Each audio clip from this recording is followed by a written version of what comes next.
MT5 Kolkata. So guys আজকে আমি করছি আমার বাইরের সাইকেল মানে সাইকেলের রিভিউ, ঠিক আছে? কত নিয়েছিল, কেমন করে নিয়েছিল, কী জন্য নিয়েছিল সব বলবো আজকে। সো ভিডিওটা লাস্ট পর্যন্ত দেখবেন।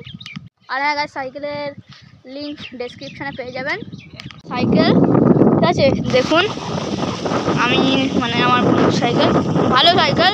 এই নিয়ে হুইলি টুইলি মাত্র কিছুদিন, ভিউটা দেখে নিন, ঠিক আছে?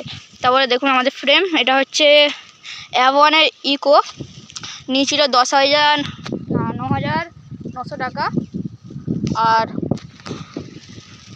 অনেক দিন ওয়েট করার পরে তারপর এটা এসছে হাতে, হার্টেক্সের বলে কিছু একটা। আর কথা বলি আমার এটা আমি খুব তাড়াতাড়ি থ্রেডলেস আর শর্ট স্টেম করে নেব। আর এই হ্যান্ডেলটা মানে হ্যান্ডেলের থ্রেডলেস করে নিতে হবে। আর এই গ্রিপ দুটো পুরো ঘিসড়ে গিয়েছে, মানে পুরো হয়ে গিয়েছে, প্লেন হয়ে গিয়েছে, এটা নতুন করে কিনতে হবে আবার। এই সাইডে ব্লুট নিয়েছিলাম। আর এই যে কিছু একটু করেছিলাম মডিফিকেশান।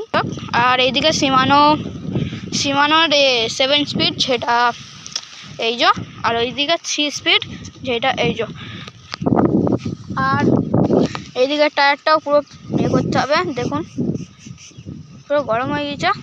আর যদি সকালের কথা বলি তাহলে সকালে আমার সাথে মানে সাইকেলের সাথে দিয়েছিল, আর হাফটাও আমার সাইকেলের সাথে দিয়েছিল। আর যদি মানে আমার পিছনের ব্রেকের কথা বলা হয়, আমার পিছনের ব্রেক হচ্ছে স্পারডোমের 404 এরকমই কিছু।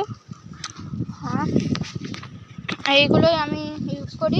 আর আমার শিফটার হচ্ছে সীমানোর টার্নি, খুব ভালো শিফটার। আর এই যে কিনে নিতে পারেন 7 স্পিডের।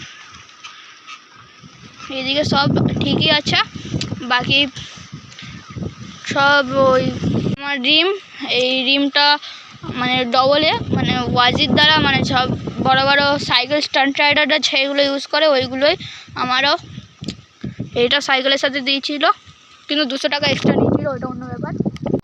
সো গাইস আজকে ভিডিও এখানে এন্ড করছি। ভিডিও ভালো লাগলে লাইক করে দিন, চ্যানেলটা সাবস্ক্রাইব করে বেল নোটিফিকেশন অন করে অল সেট করে দেন, তাহলে তোমার জন্য বাই।